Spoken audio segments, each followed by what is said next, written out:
What's come to the fore in this region is the sparkling wine potential of this area.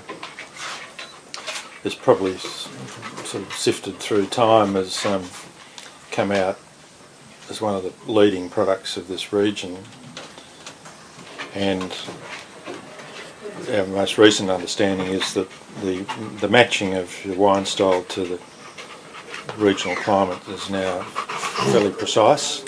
We think we know exactly what you should produce in each region, and it's largely a function of the seasonal temperature.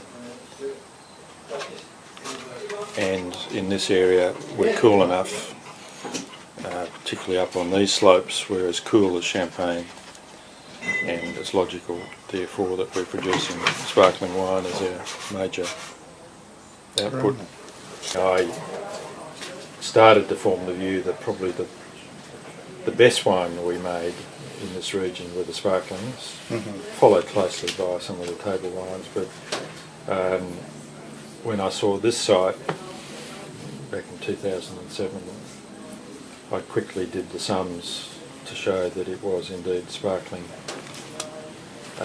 potential, wonderful site, and so I set about laying the foundation for a predominantly sparkling vineyard. I chose that because it's pretty comparable to the French climates, and I figured that if they're the climates in which the French are producing their most expensive wines, then it's roughly the right place to be. Yeah. But there have been what I call extra challenges in these areas, which I think it's more exacting on the viticulture. And I've been here 40 years. It's probably in the last 15 that I started to develop some new ideas. It's best described as a unilateral Scott Henry. That's the technical name for it. Scott Henry was the guy who invented this system in Oregon. So what it's done is it's brought in a bit of a fresh approach to the district. What it involves is a double layered pruning system, and it's got two arms, two fruiting arms which have got a wire each. Yeah. And the bottom shoots from that arm are trained downwards, and the shoots from the upper arm are trained upwards. And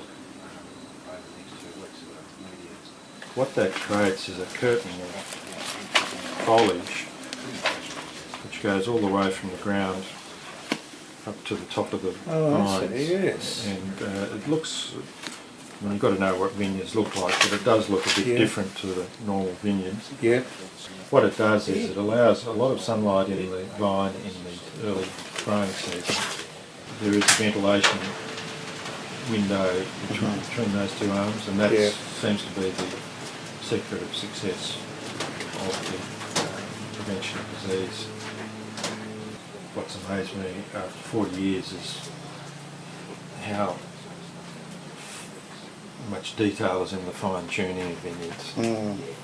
And that's something that we're learning over the years, something that the Europeans have learned over many years.